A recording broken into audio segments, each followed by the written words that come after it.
त्याचा आपण स्टडी केलेला आहे पहा। आजच्या लेक्चरला आपण एक्सटर्नल स्ट्रक्चर ऑफ हार्ट याचा आपण स्टडी करणार आहोत पहा।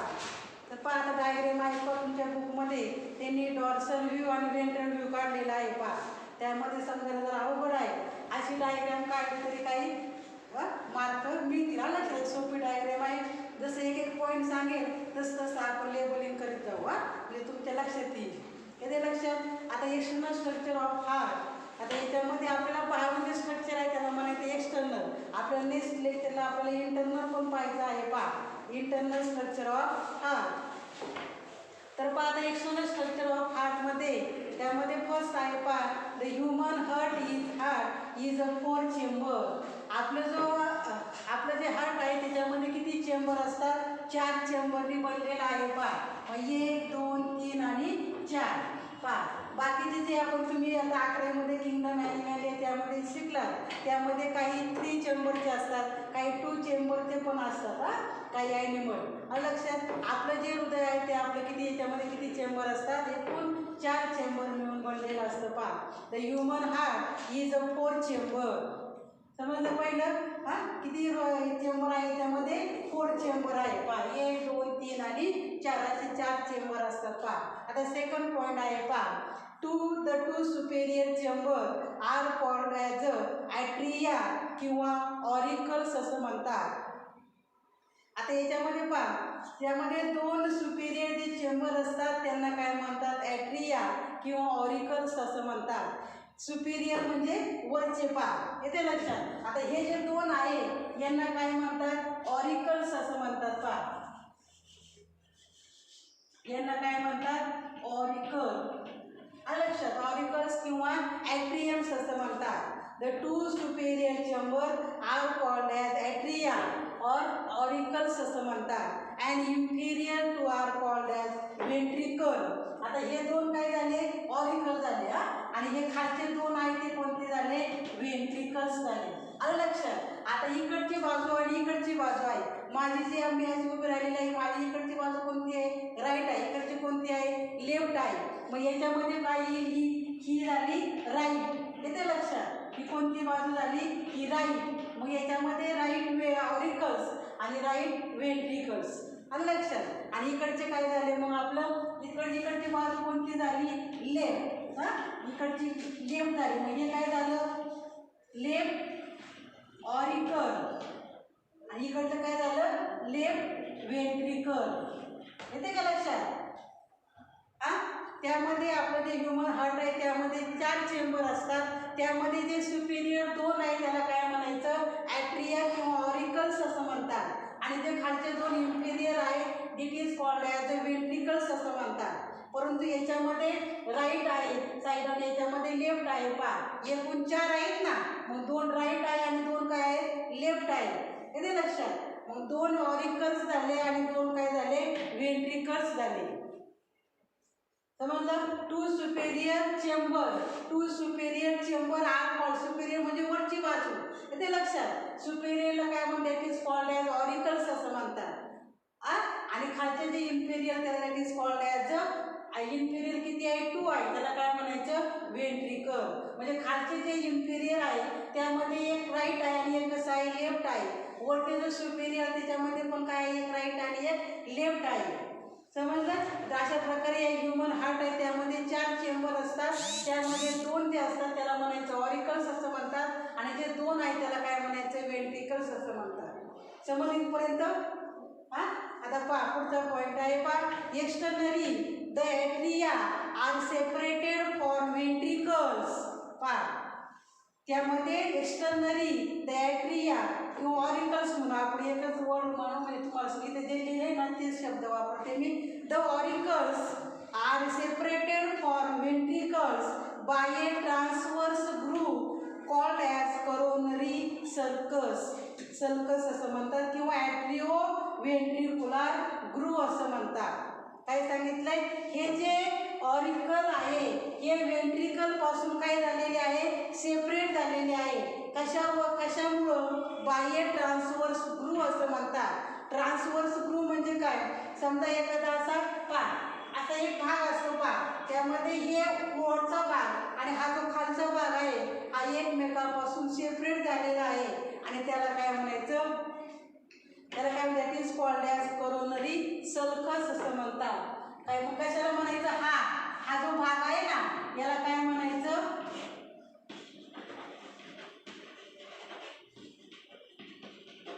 काय म्हणतात, कोरोनरी सल्कस असं म्हणतात. समजलं, हा भाग आणि हा भाग याचं दोघांचं सेपरेशन झालं आहे. कशामुळं, बाय ट्रान्सव्हर्स ग्रूनी.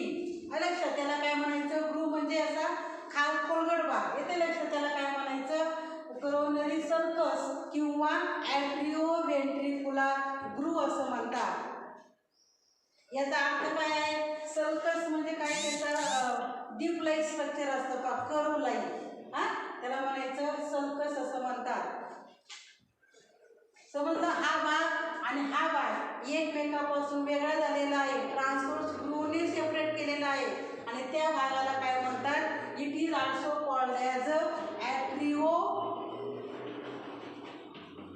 Ventricular groove. समजलं का, दोन बोर्ड आहे पा, समजतंय का, आता काय कळत नाही, समजतंय का, हा भाग आणि हा भाग सेपरेट झालेला आहे, त्याला काय म्हणायचं, ॲट्रिओ व्हेंट्रिक्युलर ग्रू असं म्हणतात. वरती काय आहे, ॲट्रिओ, लक्षात, खाली काय आहे, व्हेंट्रिकल, ऑरिकल आणि व्हेंट्रिकल एकमेकांपासून सेपरेट झालेले आहे बाय अ ट्रान्सव्हर्स ग्रू आणि that is called as atrioventricular groove असं म्हणतात किंवा कोरोनरी सल्कस असं म्हणतात. समजला पॉईंट. आता पहा, नेक्स्ट पॉईंट आहे पहा, the two ventricles are externally separated from each other by a two groove. The anterior and posterior interventricular sulci. आता हे दोन झाले सेपरेट, खालचं आणि वरचा एकमेकांपासून सेपरेट झाले. आता फक्त काय आहे, आता फक्त खालचाच भाग सेपरेट झालेला आहे. आता फक्त काय झालेले आहे, हे टू व्हेंट्रिकलच एकमेकांपासून सेपरेट आहे. कशाने, the two ventricle are separated from each other by a two groove. दोन ग्रू आहे पा त्याच्यामध्ये. एक काय आहे, अँटेरियर. अँटेरियर म्हणजे कोणती बाजू, वरची, आणि पोस्टेरियर म्हणजे कोणती बाजू, खालची. म्हणजे ही वरची अँटेरियर आणि ही कोणती आहे, खाली पोस्टेरियर. त्याला काय म्हणायचं, दॅट इज अ इंटरव्हेंट्रिक्युलर सल्काय. काय म्हणायचं,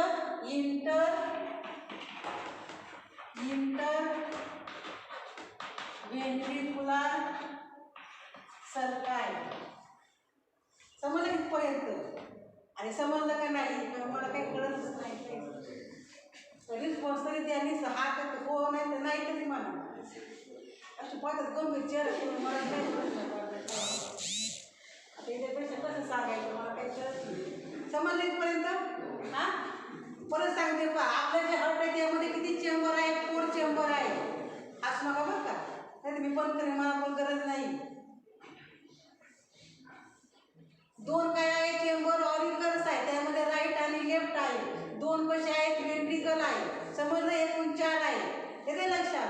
आता पुढचा पॉईंट काय सांगितलं, त्यामध्ये जे पोटचे 2 सुपिरियर त्यांना काय म्हणायचं, ऑरिकल्स असं म्हणायचं. खाली जे इन्फेरियर आहे त्यांना काय म्हणायचं, व्हेंट्रिकल्स असं म्हणायचं. आता वरचे ऑरिकल आणि व्हेंट्रिकल एकमेकांपासून सेपरेट झालेले आहे बाय ट्रान्सव्हर्स ग्रूने. त्याला काय म्हणायचं, that is called as atrioventricular groove असं म्हणायचं. कारण यामध्ये ऑरिकल, ॲट्रियम आणि व्हेंट्रिकल हे वरची बाजू आणि खालची बाजू एकमेकांपासून सेपरेट आहे. त्याला म्हणायचं ॲट्रिओ व्हेंट्रिक्युलर ग्रू असं म्हणायचं. आता फक्त खालची बाजू एकमेकांपासून सेपरेट आहे टू ग्रूने.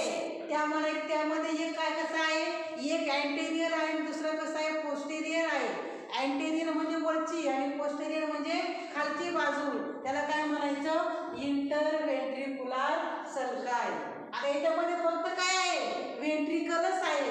इंटर म्हणजे कुठं आहे, आतमध्ये आहे. हा भाग, हा जो ग्रूचा भाग आहे तो कुठं आहे, त्याच्या आतमध्ये आहे. त्याला म्हणायचं इंटरव्हेंट्रिक्युलर सल्काय. वरूनच तुम्हाला कळेल, इथं फक्त व्हेंट्रिकलच आहे. इथं काय आहे, इथं ऑरिकल्स पण आहे आणि व्हेंट्रिकल्स पण आहे. त्यांनी सेपरेट झालेले आहे. त्याला म्हणायचं ॲट्रिओ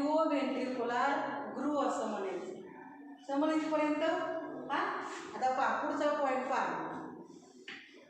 आता याच्यामध्ये जी राईट आहे ना, राईट ॲट्रियम आणि राईट वेंट्रिकल, त्यामध्ये डिऑक्सिजनेटेड ब्लड असे लक्षात ठेवायचे.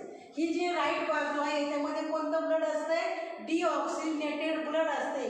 त्यामध्ये ऑक्सिजन असतो का? त्यामध्ये ऑक्सिजन नसतो. आणि ही जी लेफ्टची बाजू आहे त्यामध्ये कोणतं ब्लड असते? ऑक्सिजनेटेड ब्लड असते. एवढं लक्षात ठेवा. याच्यामध्ये हे जे राईटचे आहे ते डिऑक्सिजनेटेड ब्लड कॅरी करतात, इकडचे काय करतात? ऑक्सिजनेटेड ब्लड कॅरी करतात. आता पुढचं पहा. Coronary arteries and coronary veins run through this sulci. आता याच्यामध्ये काय आहे? याच्यामध्ये हे जे आहे हा सल्कायचा जो भाग आहे याच्यामध्ये coronary arteries and coronary veins run through this sulci. या सल्कायमधून काय पास होतात? करोनरी आर्टरीज आणि करोनरी व्हेन्स यामधून पास होतात. आलं लक्षात? आता आर्टरीज म्हटलं का ते काय करतात? ऑक्सिजनेटेड ब्लड कॅरी करतात. कशापासून? हार्टपासून बॉडीकडं. लक्षात ठेवा. जे आर्टरीज असतात त्यांचं काम काय आहे? ऑक्सिजनेटेड ब्लड कॅरी करायचं. कुठून? हार्टपासून बॉडीकडं. आणि व्हेन्सचं काम काय आहे? डिऑक्सिजनेटेड जे ब्लड असते ते काय करायचं? बॉडीकडून हार्टकडे आणायचे. ते काम कोण करते? व्हेन्स करतात. हे लक्षात. Coronary veins, coronary arteries and coronary veins run through this sulci. हा जो भाग आहे याच्यामधून या करोनरी व्हेन्स आणि करोनरी आर्टरीज यामधून पास होतात. समजलं? हां. आणि जे आर्टरीज असतात त्यामध्ये कोणते ब्लड कॅरी करतात? ऑक्सिजनेटेड ब्लड कॅरी करतात. कुठपासून कुठपर्यंत? हार्टपासून बॉडीकडं. येते लक्षात? हार्टपासून बॉडीकडं. आणि ज्या व्हेन्स असतात त्या काय करतात? डिऑक्सिजनेटेड ब्लड कॅरी करतात. कुठून? बॉडीपासून पुन्हा हार्टकडं. कारण आपण डबल सर्क्युलेशन आहे. लक्षात ठेवा. काही ॲनिमलमध्ये फक्त सिंगल सर्क्युलेशन आहे. आपल्यामध्ये जे सर्क्युलेशन आहे ते किती वेळा होते? 2दा होते. येते लक्षात? मग आपल्यामध्ये डिऑक्सिजनेटेड ब्लड आणि ऑक्सिजनेटेड ब्लड आपल्यामध्ये कसं असतं? सेपरेट असते. मिक्स एकमेकांमध्ये मिक्स झालं तर आपण काय राहणार नाही? जिवंत राहणार नाही. लक्षात ठेवा. मग हे जे 2 ब्लड आहे ऑक्सिजनेटेड ब्लड आणि डिऑक्सिजनेटेड ब्लड हे दोन्ही पण 2 सेपरेट या कॅरी करण्याचं काम कोण करतं? आर्टरी आणि व्हेन्स करतात. नंतर पहा. आता पुढचा पॉइंट आहे pulmonary trunk arising from right ventricle and aorta from left ventricle are present on anterior surface of heart. आता पुढचं पॉइंट कोणता आहे? पुढचं लेबलिंग कोणतं आहे? Pulmonary trunk. ते कुठून अराईज होते? ते कुठून अराईज होते? Right ventricle. राईट वेंट्रिकल कुठं आहे? इथं आहे. या राईट वेंट्रिकल पासून काय होतं? हे जे पल्मनरी ट्रंक आहे ते काय होते? अराईज होते. लक्षात ठेवा. हे काय काढलेलं आहे मी आता? काय काढलेलं आहे? काय काढलेलं आहे? पल्मनरी ट्रंक काढलेली आहे. ती कुठून अराईज होते? राईट वेंट्रिकल पासून. येते लक्षात? आता पुढचं काय आहे? आता एरोटा फ्रॉम लेफ्ट वेंट्रिकल. आणि या लेफ्ट वेंट्रिकल आहे त्यापासून काय अराईज होते? एरोटा. काय अराईज होते? एरोटा. लक्षात ठेवा. राईट वेंट्रिकल पासून काय अराईज होते? Pulmonary trunk. आणि लेफ्ट वेंट्रिकल पासून काय अराईज होते? एरोटा. समजलं? नंतर नेक्स्ट आहे पहा. The pulmonary trunk bifurcate into right and left pulmonary arteries. आता हे जे काढलेलं आहे पल्मनरी ट्रंक जे आहे, आता इथनं वरती आल्यानंतर हे काय होते? त्याचं बायफर्केशन होते. म्हणजे 2 त्यापासून काय होतात? 2 पार्ट जे असतात 2 पार्टमध्ये त्याचं डिवायडेशन होते. कशाचं? या ट्रंकचं. बायफर्केट म्हणजे काय होतं? 2 भागामध्ये त्याचं डिवायडेशन होते. मग ते 2 भाग कोणते? त्यामध्ये एक आहे राईट पल्मनरी आर्टरीज आणि एक आहे लेफ्ट पल्मनरी आर्टरीज. आता इकडं काय येईल? इकडं काय येईल? आता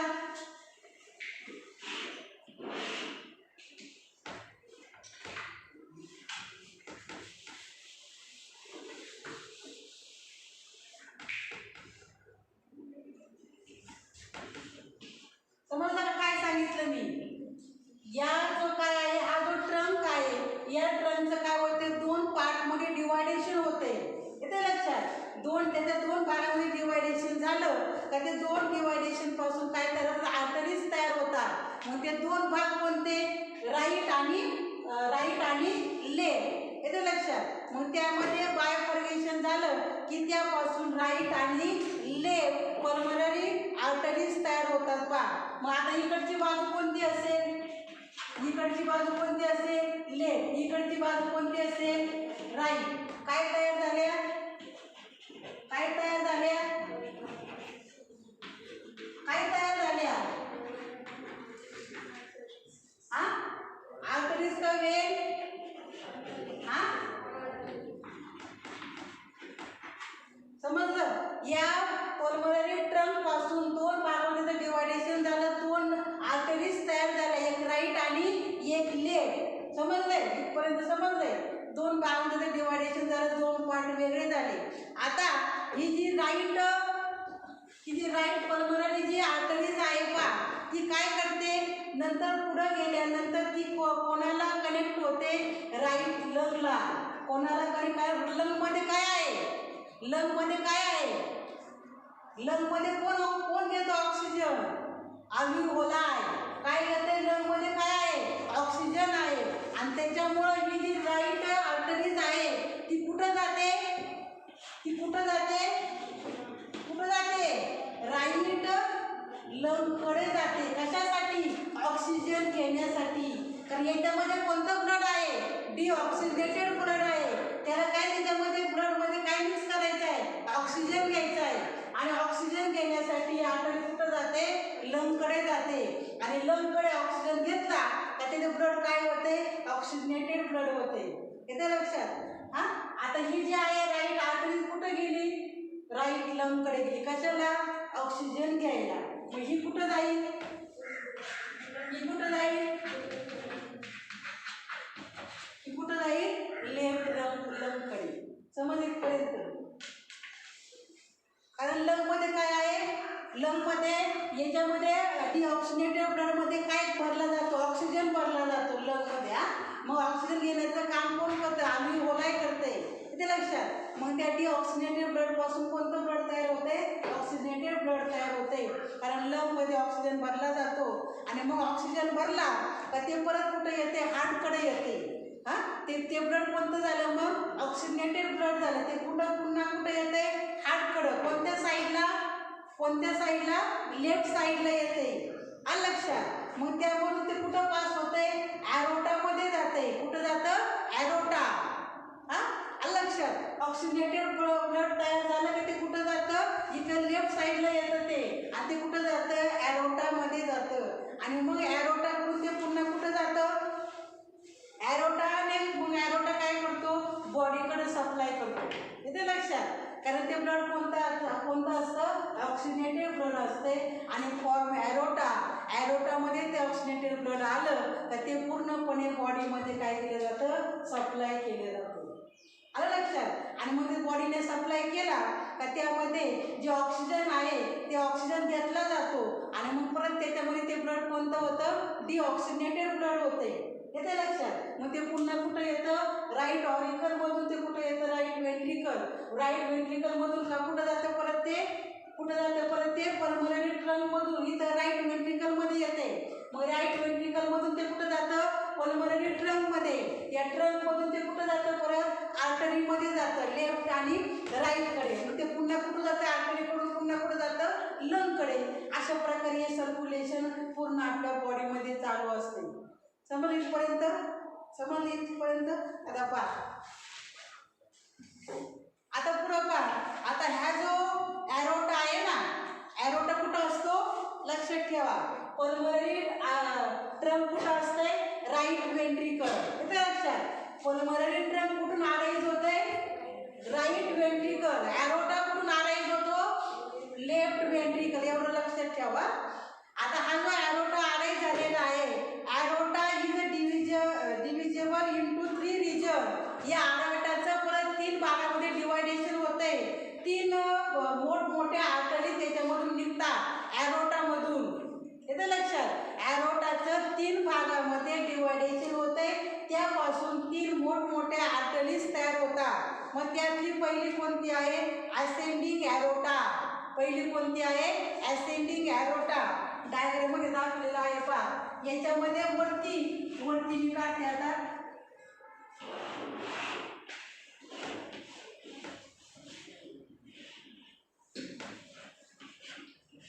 अशा मोठमोठ्या काय होतात? आर्टरीज तयार होतात. मग त्यामधली पहिली कोणती आहे? Ascending aorta. असेंडिंग म्हणजे कुठं असेल? ती वरती पास होते असेल. नंतर आहे सिस्टेमिक आर्क किंवा एरोटिक आर्क असं म्हणतात. आर्क म्हणजे काय? That is a curve like structure. Arc म्हणजे काय? Curve like structure. ARCH म्हणजे कर्व लाईक स्ट्रक्चर. मग हे जे आरोटा आहे, या आरोटाचं 3 भागामध्ये परत डिवायडेशन होते. त्यामधली जी पहिली आहे आर्टरी ती कोणती आहे? असेंडिंग आरोटा. कोणती आहे? असेंडिंग म्हणजे वरती जाते. नंतर दुसरी आहे सिस्टेमिक आर्क आहे. ही मधली आहे सिस्टेमिक आर्क. आणि इकडची कोणती आहे? That is descending aorta. Descending aorta म्हणजे ती कुठं आहे? डिसेंडिंग. ती कुठं येत असेल? डिसेंडिंग म्हणजे ती कुठं येते असेल? याच्याकडे येते, खालच्या बाजूने येते.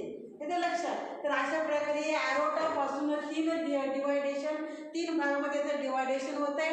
त्याच्यामध्ये पहिली आहे असेंडिंग एरोटा, दुसरी आहे सिस्टेमिक आर्क किंवा it is also called as aortic arch, आणि तिसरी आहे डिसेंडिंग एरोटा. समज इथपर्यंत? अरे समजलं का नाही? आता पुढं पहा. आता पुढचं पॉईंट लक्षात ठेवा. द लिगामेंटम आर्टेरिओसम काय आहे?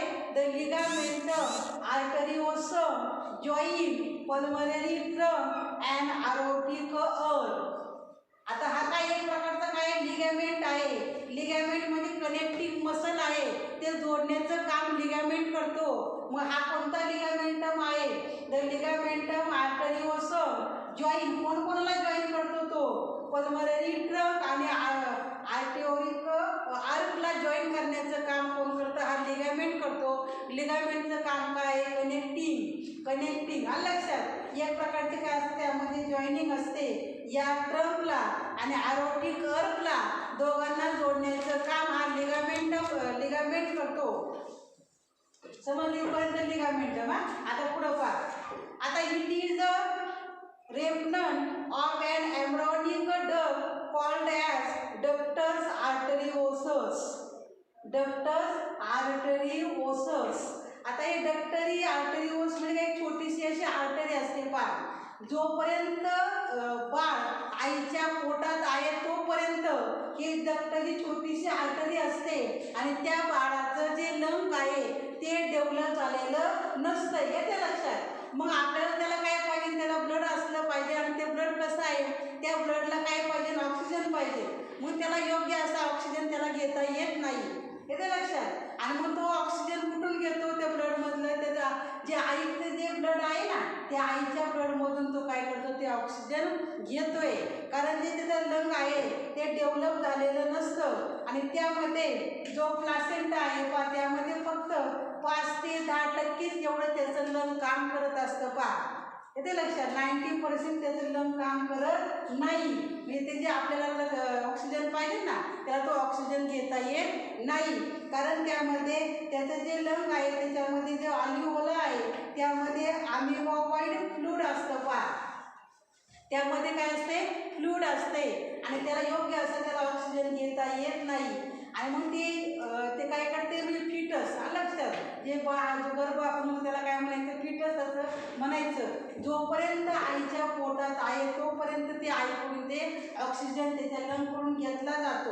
येते लक्षात? आणि मग ज्या वेळेला आफ्टर 3 वीक ऑफ बर्थ म्हणजे 3 आठवड्यानंतर